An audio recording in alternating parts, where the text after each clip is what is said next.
Matthew Hayden ने, oven Morgan ने, Brett Lee ने और माइकल हसी ने अपना एनालिसिस दिया है, अपनी ओपिनियन दी है कि आने वाले दिनों में अब चूंकि विराट कोहली और रोहित शर्मा रिटायर हो चुके हैं, तो इंडियन क्रिकेट टीम के जो यंग प्लेयर्स हैं उनमें से कौन से वो प्लेयर हैं जो कि विराट कोहली की और रोहित शर्मा की जगह ले सकते हैं। स्पेसिफिकली ये जो डिबेट थी ये विराट कोहली की जो कंट्रीब्यूशन थी उसके ऊपर थी कि विराट कोहली वाला जो रोल जो अब तक वो परफॉर्म करते रहे वो कौन कर सकता है। मैथ्यू हेडन ने जो नाम इसमें पिक किया, अब जो करंट यंग इंडियन प्लेयर्स हैं उनमें से जो विराट कोहली बन सकते हैं, जो फ्यूचर में विराट कोहली वाला रोल प्ले कर सकते हैं, वो नाम उन्होंने पिक किया है शुभमैन गिल का, जो कि इस वक्त जिम्बाब्वे में इंडियन क्रिकेट टीम की कप्तानी भी कर रहे हैं और एक बड़े प्रॉपर प्रोसीजर से आए हैं। T20 फॉर्मेट के अंदर सेट होके लंबी इनिंग खेलने वाला उनका एटीट्यूड है। तो मैथ्यू हेडन ये कहते हैं कि चौके विराट कोहली का जो रोल था वो स्ट्राइकर का नहीं था, बल्कि वो स्टेबलाइजर का था, इनिंग को लंबा चलाने का था। तो शुभमन गिल के अंदर वो एबिलिटी है कि वो कंसिस्टेंटली स्कोर कर सकते हैं और मुनासिब स्ट्राइक रेट के साथ, और अगर बाद में सेट होते हैं तो वो फिर एक्सिलरेट भी कर सकते हैं। तो इसलिए उन्हें लगता है कि इसके लिए जो बेस्ट फ्यूचर में चांसेस हैं वो शुभमैन गिल के हैं। जो दूसरी ओपिनियन इसमें थी वो ओवेन मॉर्गन की थी। ओवेन मॉर्गन इससे थोड़ा इख्तलाफ करते हैं। वो शुभमैन गिल को उन्होंने पिक नहीं किया इस रोल के लिए, बल्कि उन्होंने इस रोल के लिए जिस प्लेयर को पिक किया है वो जायसवाल है। ओवेन मॉर्गन इसको थोड़ा डिफरेंट एंगल से लेते हैं। वो कहते हैं कि जो विराट कोहली ने क्रिकेट खेली है, जिस टाइम की क्रिकेट खेली है, उस टाइम के लिए विराट कोहली बेस्ट सूटेड थे, बट अब जो क्रिकेट आगे आने वाली है उसके लिए शायद विराट कोहली वाला जो बैटिंग स्टाइल है वो इतना एप्लीकेबल ना होता।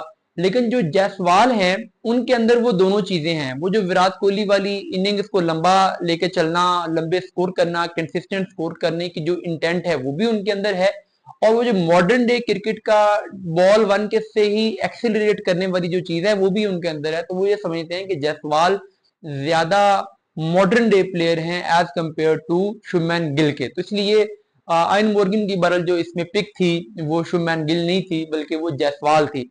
और शायद वो खुद भी लेफ्टी हैं और शायद उनका खुद भी गेम की तरफ एटीट्यूड यही है जो जायसवाल का होता है, और इसलिए और टेक्निकली भी वो कहते हैं कि जायसवाल बहुत सॉलिड है और अटैकिंग गेम भी है, तो दोनों चीजें उनके अंदर है, तो विराट कोहली की पोजीशन वो बेहतर संभाल सकते हैं।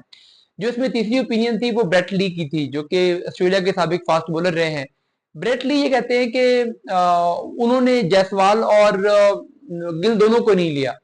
उन्होंने इसके लिए जो जिस प्लेयर को पिक किया है वो उन्होंने फिनिशिंग रोल के लिए पिक किया है, और उन्होंने कहा कि विराट कोहली भी उसका जो ये वाला एस्पेक्ट था कि वो स्कोर करता था कंसिस्टेंट, वो तो था ही सही, बट प्रेशर सिचुएशन के अंदर जो वो मैच फिनिश करते थे वो वाली चीज उन्हें लगता है कि जायसवाल में या गिल में शायद उतनी नहीं है जितनी उन्हें रिंकू सिंह में नजर आती है। वो कहते हैं कि रिंकू सिंह इंडिया के लिए नेक्स्ट फिनिशर है, तो विराट कोहली वाला जो फिनिशिंग एस्पेक्ट है वो उसको रिंकू सिंह के अंदर बेहतर समझते हैं। इसलिए उन्होंने अपना जो फ्यूचर स्टार लिया है, जो एक प्लेयर पिक किया है इंडियन क्रिकेट टीम में से, वो उन्होंने रिंकू सिंह को किया है।